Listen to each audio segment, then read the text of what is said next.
How's it going today? Great. Good to see you, and it's good to be back. Yes. Today we're talking about Basilides, who is a early Christian Gnostic, one of the earliest, if I'm not mistaken. Yep. And we got some stuff we're going to talk about with him. Yep. So, welcome all. This is episode 9 of the Found Christianities series. And we're going to be, as Neil said, talking about Basilides and his son, Isidore of Alexandria. I throw in Isidore because Isidore is also the first known Basilidean Christian, as it were. And he also left some writings behind. Um, Pictured here is the lighthouse of Alexandria, and this is the one definite fact that we know about Basilides, um, that he is definitely from Alexandria, and that he's active in the reign of Hadrian, and Hadrian reigns from 117 to 138. So this is a really interesting time to be alive because Hadrian is this great supporter of the arts and of literature and of philosophy, and he's been in and out of Egypt, been in and out of Alexandria, and is fostering the educational system and is fostering philosophy in the city. And Basilides is really into, it seems, just like Valentinus, Neo-Pythagorean philosophy. Now, an interesting fact about Basilides is he's definitely a Christian. There's no doubt about that. So he claims, in fact, to be in the line of Peter, that is the Apostle Peter, through a guy named Glaucius, who is called Peter's interpreter. And this is a really fascinating claim because we know that a bunch of writings that were attributed to Peter actually seem to have had their origin in Alexandria, including the Apocalypse of Peter and even the letter of Second Peter, which ended up in the New Testament.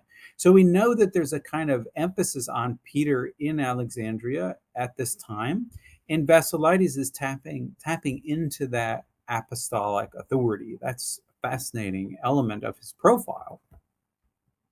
Basilides also claimed to have secret traditions from a guy called Matthias. And now Matthias could be Matthew, as in the Gospel of Matthew. He could also be the disciple chosen after Judas died. So we don't know which Matthias is in view here. But we do know that Basilides was claiming to have secret traditions which have long ago disappeared. And that's also quite fascinating. In fact, most of Basilides' work has also disappeared. For Basilides, the Judean deity is a subordinate angel who, Oh, interestingly enough, like Valentinus, Basilides doesn't view the Judean deity as outright evil. He seems to view the Judean deity as warlike, but the Judean deity, like other angelic beings or subordinate beings, has the ability to improve in his knowledge. And while Jesus is alive, according to Basilides, the Judean deity actually learns from a being whom Basilides calls the ministering spirit, probably at Jesus' baptism. wow. He learns who Jesus truly is and actually then is able to improve himself. And this is, again, a very interesting take on the Judean deity. There's no hostility toward the Judean deity and no hostility toward the Jews. And that's important. But there's also no worship of the Judean deity. And Jewish tradition doesn't seem to be the most important thing for Basilides. And so that's important to keep in mind. For Basilides, we know, interestingly, that he celebrated Christ's incarnation not on December 25th, where most Christians celebrate it today, but on January 6th or 10th. There's some dispute about the exact date. But interestingly enough, January 6th, if you know Orthodox tradition, is also the date of Epiphany. And Basilides and his group apparently on this night had an all night vigil, and that is they gathered together for prayer essentially during that whole night. But what's interesting about Basilides is he's an early enough Christian so that he doesn't believe in the virgin birth. He views the moment of incarnation as Jesus's baptism, which is interesting. So it's when the dove or the Holy Spirit comes down upon him and enlivens him, possesses him, like we saw in Cerinthus. This is when Jesus becomes a divine being, and it's also when what we might call he becomes Jesus Christ, and he becomes the manifestation of divinity. Hmm. It's not when he's born. It's Yeah, it's at not the not the eternal logos that we get from John. This is more in line with what it says in Mark, if I'm not mistaken. Absolutely. And I mean, it's possible that something like the logos would have possessed Jesus, but we don't have a lot of details. But the fancy term for this is it's a possessionist form of Christology. That is, it's a point. Jesus is permanently possessed, not just temporarily. He's permanently possessed by a divine being, which gives him the power to perform the miracles as he does and to do everything. And then essentially this aspect of him ascends back to heaven at Jesus's crucifixion. That seems to be the basic narrative, although we have to fill in some gaps. Basilides is also interesting because he's the first known commentator on a Christian gospel, and he writes. It's a massive thing. It's actually a 24-book commentary. Now, a book in the ancient world is more like a very long chapter in the modern world, but that's still a very extensive book, and probably he is interpreting an early form of Luke. It's not the canonical Luke that many are familiar with today, but it's an earlier form of that. What kind That's of writing is that? pre-Marcionite. Oh, this writing, unfortunately, just looks nice. It has nothing to do with Basilides. Oh, okay. This is, I believe that as a form of Sanskrit. I But was gonna say it looks like some sense. Yeah, maybe that's probably what it is. anyway, it's interesting. Also, the other stuff that Basilides was using, some of the texts that he used as authorities, we don't even have today, and we learn of them sort of by the wayside. A prophetic text that he used was called Bar Kabas and Bar Kof. These texts no longer exist. Isidore also used a prophecy called the prophecy of Ham, Hmm. Ham being the ancestor of the Egyptians in biblical mythology. So what's interesting here is he's in Alexandria. He's using as a Christian a bunch of texts that seem to be authoritative, but we don't even have them today. And Wow. most people haven't even heard of these texts. And so Right. this gives us a sense for just how much we've lost from Christianity and from Alexandrian Christianity in particular. The other really interesting thing about Basilides is he's the first known Christian to propose a theory of Christian transmigration, which is the reincarnation of your soul into another being. Now, Basilides didn't apparently believe that your soul would be reincarnated in an animal, but he did definitely believe that your soul could be, if it wasn't sufficiently righteous and good and purified, that it could simply be reborn, and that rebirth is your punishment. And that, so he didn't believe in hell. For him, I mean, life on earth was punishment enough. So your punishment for doing bad things is simply to be reborn. Now, one of the passages he read, Paul, and one of the passages that he based his theory of transmigration on was something that Paul said in Romans 7:9. Paul claimed once that he once lived apart from law. And that's a very interesting remark to Basilides, because Basilides thought to himself and said, well, Paul was a Jew at birth, so when was it that he once lived apart from the law? Here, meaning Jewish law and the Torah. Well, if he was born Jewish, there was no time where he lived apart from the law, or without the law, without being under the law. So Paul must be referring to a previous life that he had as a Gentile or someone who actually lived apart from Jewish law. And admittedly, there's a fair bit of speculation there, but that's certainly an interesting reading of Paul, and one that definitely isn't, you definitely don't find that today. Yeah. Another thing that Basilides found in scripture was, he got this from Deuteronomy 5:9, that God pays back sinners until the third and fourth birth. Now, the Greek word here is genia, is usually translated as generation, and that makes God sort of look like a monster, that he pays back sinners, to their grandsons and to their great grandsons. But that's not how Basilides took it. So Basilides understood genia just to refer to birth. And so if God is paying back sin until the third and fourth birth, that's simply a reference to transmigration. So in other words, if you're a bad enough sinner, you'll be born 3 or 4 more times after your present life. And that's how Basilides understood the passage.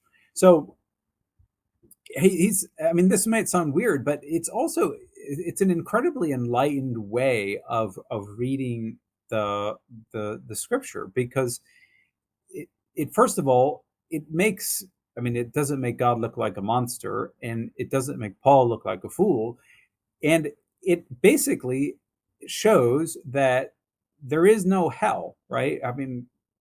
There was no need for hell. The worst punishment you could get is simply to be reborn, because being reborn gives you that chance to work out your own salvation, and that is to become a moral and good human being.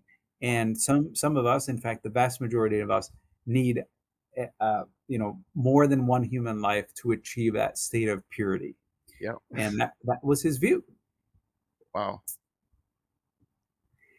There's a lot we can talk about Basilides. I'll just end by saying a little bit about his ethics, because this is something that heresy hunters tended to pick out. Basilides lived in an age where Christians were being killed. Not often, but it's true, you could be arrested for being a Christian in this period. So Basilides taught that if you were arrested, that a Christian ought to preserve their lives, and that is, they ought to deny that they are a Christian in a court of law. Okay, and as you can imagine, heresiologists really didn't like this particular teaching, but you can see the logic, that the point of life is to preserve life, and you don't needlessly get yourself killed unnecessarily. Basilides believed that martyrs weren't that special, that in fact all martyrs die for their own sins. And even if they look extremely righteous, nobody is actually without sin. Everybody at least has a propensity to sin. Okay, so you don't get some special reward for martyrdom. That was his view.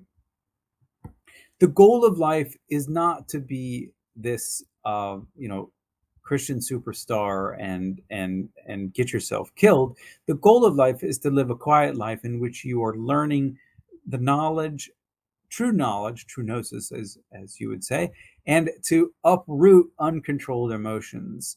And this is like the wild anger and the jealousy and the lust and things of that nature.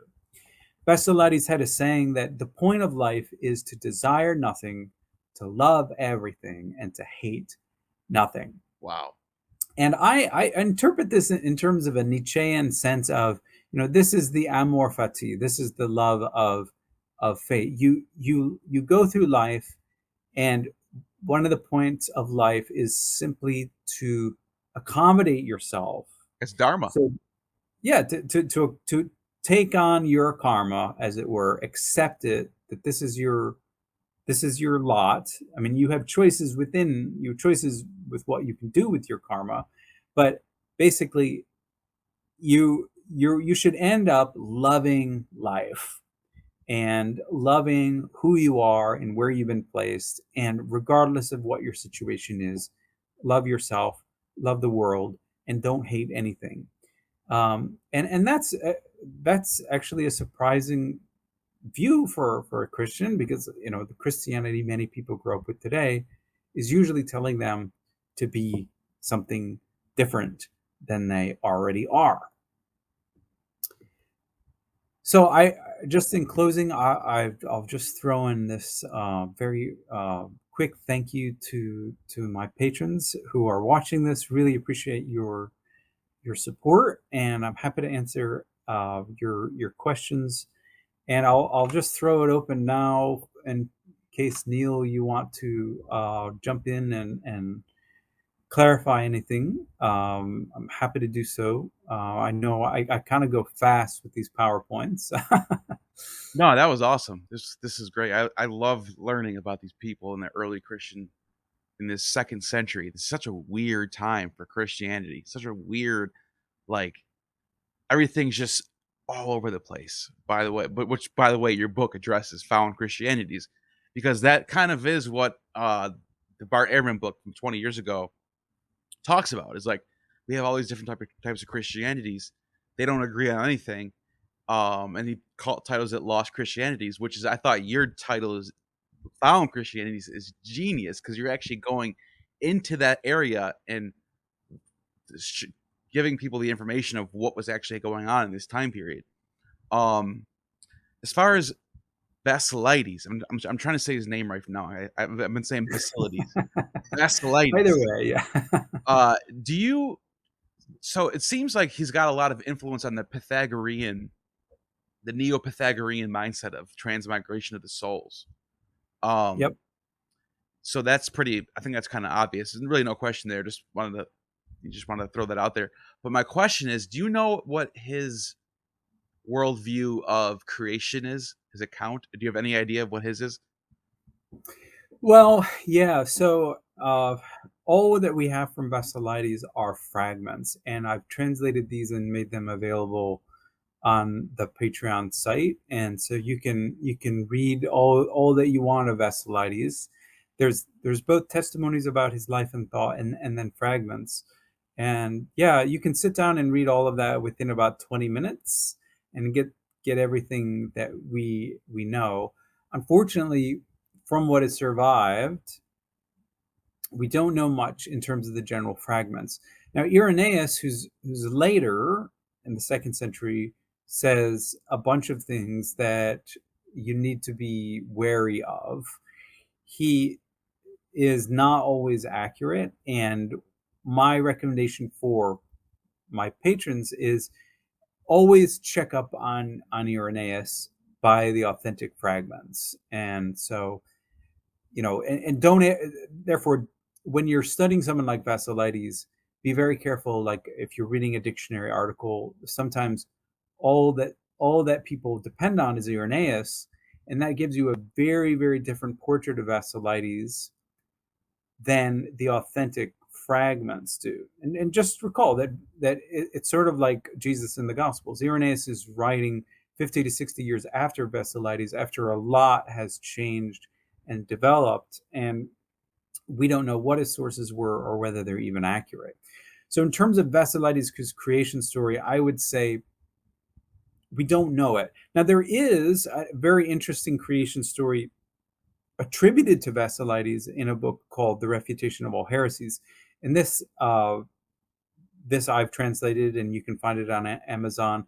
And in book 7 of this, there's this really long and interesting account of creation that is attributed to Basilides. The problem is it's super complex, first of all. And the other thing is, we don't really know if it goes back to him, but it's definitely worth a read, and I highly recommend it. Wow, it's fascinating, and that's it gives people something to go look for now. Now you can go out there and try to piece together what he thought of creation, and if it's Sophia, the wisdom goddess, or is it the demiurge. Go and find out. It's all out there. Irenaeus, the fragments, and of course your book, Found Christianities.